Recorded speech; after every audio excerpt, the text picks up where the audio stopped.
Terminábamos nuestro episodio de ayer contando que el Emirato de Córdoba en este momento estaba, pero que muy mal, estaba paralizado. ¿Y por qué estaba paralizado el Emirato de Córdoba a estas alturas de finales del siglo IX? Bueno, pues el Emirato estaba paralizado porque tenía que hacer frente a tres problemas al mismo tiempo. Por un lado, en el Valle del Ebro, la ofensiva Banu Qasi. Ofensiva que llegaba hasta el extremo de amenazar las plazas cordobesas en la Marca Superior y especialmente en Zaragoza. Segundo problema, las sublevaciones de Ibn Marwan. ¿Se acuerdan? Aquel rebelde de Mérida que fundó Badajoz. Bueno, porque es que este caballero seguía rebelde. Sus rebeliones seguían vivas. Y además, tercer problema, un personaje extraordinario, Omar ibn Hafsun, que se había sublevado en la Sierra de Ronda. Estos tres problemas se sumaban a las querellas de la corte de Córdoba, a las convulsiones de tipo religioso, que serán muchísimas en este momento, a los problemas sucesorios en el Emirato, porque Muhammad I moría en 886 y el trono omeya iba a conocer 3 emires en 3 años. En fin, un paisaje muy complicado. De los Banu Qasi de Ibn Marwan ya hemos hablado. Ocupémonos ahora de Omar ibn Hafsun, cuya rebelión no fue la única, pero sí la más peligrosa de las que sacudieron al Emirato, entre otras cosas porque su rebeldía duró casi 40 años. Una historia fascinante, la de este muladí que, víctima de una injusticia, se levantó contra Córdoba, pasó a servirla después, volvió a sublevarse y terminó convirtiéndose al cristianismo. Una hija suya sería proclamada santa, mientras se mantenía como el primero de los príncipes bandoleros de la Sierra Andaluza. Los relevos en el Emirato quedarán marcados por la rebeldía permanente de Omar. Contemos, pues, las dos historias a la vez.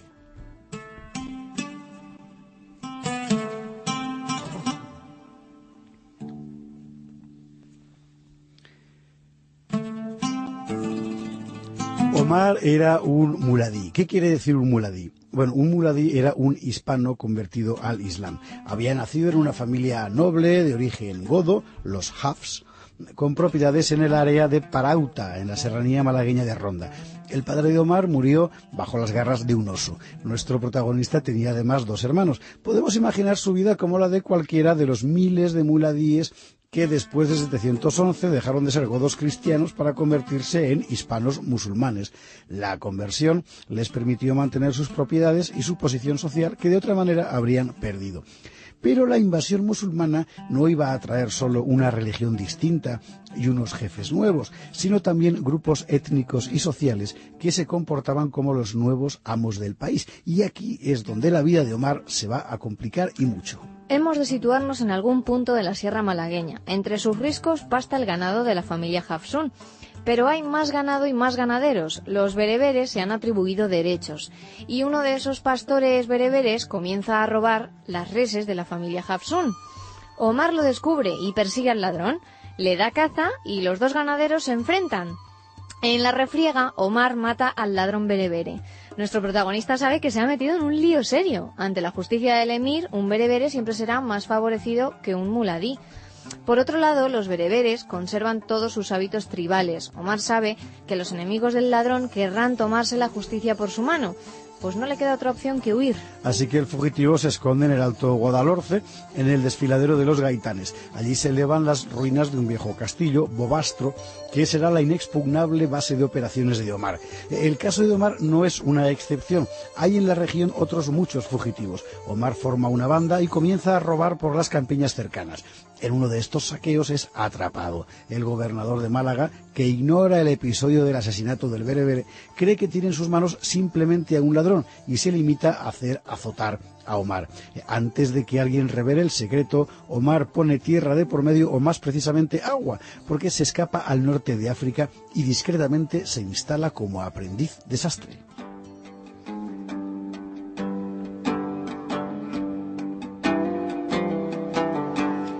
En Córdoba, mientras tanto, todo está ardiendo. Muhammad ha fracasado en sus intentos por acabar con Ibn Marwan, el rebelde de Mérida. Hasim, el primer ministro, ha caído preso de los cristianos. El emir planifica una enorme ofensiva contra Asturias, pero sus esfuerzos, ya lo hemos contado aquí, naufragarán en el desastre de Polvoraria. El crédito político y militar de Muhammad se extingue, mientras a la vez los problemas económicos se mezclan con convulsiones de tipo religioso. El caos en Al-Ándalus es fenomenal. Buen momento para los aventureros. Omar ibn Hafsun decide volver a Málaga. Así que el príncipe bandolero retorna a Bobastro, con ayuda de un tío suyo logra movilizar una partida de muladíes, mozárabes y hasta bereberes. A todos les une su animadversión hacia la aristocracia árabe. El viejo castillo se convierte en una fortaleza. La partida de bandidos crece hasta ser un auténtico ejército. Omar tiene un mote, el capitán de la gran nariz. No es un delincuente, ya no se dedica a asaltar granjas, sino que es el caudillo de todos los que se rebelan contra el despotismo árabe. Su popularidad en la región crece hasta el punto de que Muhammad, el emir, siempre flexible, decide no perseguirle, sino al contrario abrazarle. Le perdona sus delitos y le otorga un puesto en su guardia personal. Omar aceptará la propuesta. Omar ibn Hafsun no va a traicionar al emir. Sabemos que participó y con bravura en las campañas de 882 y 883, aquellas que se resolvieron en la imprevisible maniobra del primer ministro Hasim y la paz de hecho con el reino de Asturias, aunque también con el odio eterno entre Hasim y el príncipe Al-Mundir, que se sintió traicionado por el astuto ministro. Pero como le había ocurrido antes al Muladí ibn Marwan, también Omar ibn Hafsun cayó víctima de los celos y desdenes de los jefes árabes. Irritados por el ascendiente de aquel muladí malagueño, los mandatarios del emirato le harán la vida imposible. Le insultarán, le escamotearán los víveres en campaña, le harán objeto de intolerables desprecios públicos, hasta que Omar decide abandonar los ejércitos de Córdoba, pues vuelve a ser así un rebelde. Y vuelve a ser un rebelde. Instalado nuevamente en Bobastro, Omar prodiga sus ataques contra el emirato. Como guerrillero, da muestras de un talento militar implacable. Conquista las fortalezas de Comares y Mijas, su territorio se extiende por buena parte de la Sierra de Málaga. Son años de mucha inquietud en Córdoba. El emir Muhammad I ha muerto en 886. Le sucede en el trono su hijo Al-Mundir, el mismo que había dirigido tantas campañas contra el reino de Asturias. Pero Al-Mundir, nada más llegar al trono, solo piensa en resolver una cuenta pendiente. Aún le escuece la maniobra de Hasim ante los muros de León, y Al-Mundir era uno de esos hombres que nunca olvidan.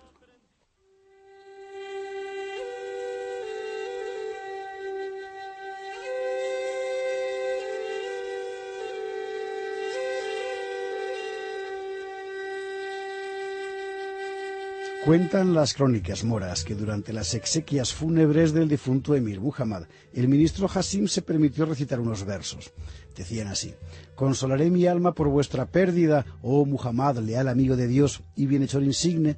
¿Por qué la muerte no ha arrebatado a otros que aún permanecen vivos? ¿Y por qué, para provecho mío, ellos y no tú han bebido la copa envenenada?» Esto fue lo que dijo Hasim, y Al-Mundir, quizá por susceptibilidad, quizá por la ojeriza que le tenía a Hasim, interpretó que las palabras «otros que aún permanecen vivos» se referían a él, y que el ministro le estaba deseando la muerte. De manera que el príncipe, flamante emir, ordenó detener a Hasim, confiscó sus bienes, derribó su casa y le mandó matar en prisión. Así terminó sus días el ministro Hasim.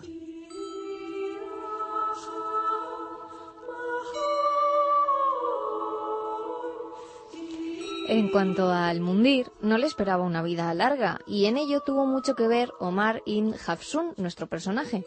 Como el rebelde malagueño no paraba de incordiar, el nuevo emir envió a todo su ejército contra él. En vano, no consiguió recuperar más que la plaza de Iznájar, en Córdoba. Hasta ahí habían llegado los territorios controlados por Omar. Al-Mundir, que tenía una amplia experiencia militar, decidió encabezar él mismo las operaciones. Su primer objetivo fue Archidona.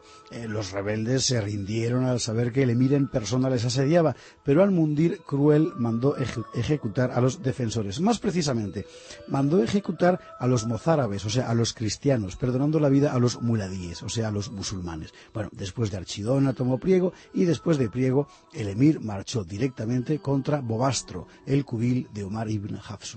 Cuando Omar vio aparecer a Al-Mundir ante Bobastro, buscó una salida negociada, rendición a cambio de amnistía. El emir aceptó, era lo más rápido. Así Omar ibn Hafsun se rindió al emir de Córdoba. Pero todo fue una añagaza del gran bandolero. En cuanto el emir levantó el campo, Omar volvió a las andadas, de manera que Al-Mundir decidió aplastarle. Renovó el asedio y esta vez a muerte. Ahora bien, iba a suceder algo inesperado. El que murió fue Al-Mundir, que enfermó durante el cerco y expiró a los pocos días. Era 888. El emir había reinado solo 2 años. Al efímero Al-Mundir le sucedió su hermano Abdalá. Dicen las malas lenguas que fue este Abdalá, presente en el cerco de Bobastro, quien provocó la muerte de Al-Mundir porque había instigado al médico a sangrar al enfermo, o sea, al emir, con una lanceta envenenada. Bueno, sea como fuere, lo que estaba envenenado era el propio emirato. Desde Badajoz hasta Zaragoza y desde Jaén hasta el norte de África, por todas partes habían surgido rebeldes que se erigían en auténticos reyes contra Córdoba, y el más notable de ellos era, por supuesto, nuestro Omar ibn Hafsun.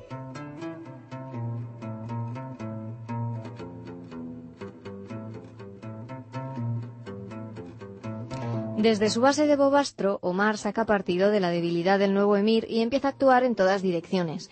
Siempre con el apoyo de las masas mozárabes y bereberes, recupera el control sobre Estepa, Osuna y Écija. Conquista Baena, se le rinde Priego, sus correrías llegan incluso hasta los arrabales de Córdoba. Ha construido un verdadero estado con el centro en la Sierra de Ronda, en Málaga, y anchas extensiones hacia Jaén, Granada, Sevilla y la propia Córdoba. El emirato no tendrá más remedio que reconocerle como gobernador de esta singular región. Hacia el año 899, Omar da un paso imprevisible. Se convierte al cristianismo. El dato es interesante porque incide en la superficialísima islamización de la población muladí. ¿Cuántos de ellos no serían en realidad cristianos dispuestos a volver a su fe original a la primera ocasión? Omar se hace bautizar como Samuel, construye en Bobastro una iglesia mozárabe, aún existen sus restos, e incluso nombra un obispo local. Parece que la conversión de Omar Samuel le restó el apoyo de grupos bereberes, pero las disensiones no debieron de ser muy numerosas, porque el rebelde mantuvo su hegemonía durante muchos años más. El ocaso de Omar empezó cuando Abdalá, el nuevo emir, consiguió el apoyo de los Banu Qasi para acogotar al rebelde. Los territorios controlados por Ibn Hafsun se redujeron progresivamente. Él murió en 917, pero su hijo Suleimán mantuvo la bandera. Junto a él se hallaba otra hija de Omar, Argentea. Tendrá que ser otro emir, Abderramán III, quien por fin logre tomar el castillo de Bobastro, y eso no ocurrirá hasta el año 928.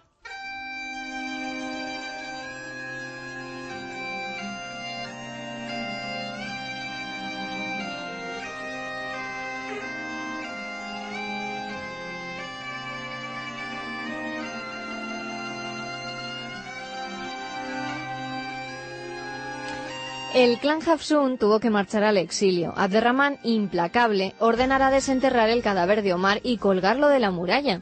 Argentea, la hija de Omar ibn Hafsun, será llevada a Córdoba y obligada a abjurar del cristianismo. Pero la hija del rebelde se mostrará tan orgullosa como su padre. No abjurará de su fe. Abderramán ordenará degollarla. Era el 13 de mayo de 931. Hoy recordamos a esta brava mujer como Santa Argentea, virgen y mártir. El caso de Omar ibn Hafsun no fue el único, pero sí es el ejemplo más relevante de la inestabilidad del Emirato de Córdoba en estos años finales del siglo IX. Años que permitirían a Alfonso III construir un reino que sus antepasados no habrían soñado jamás.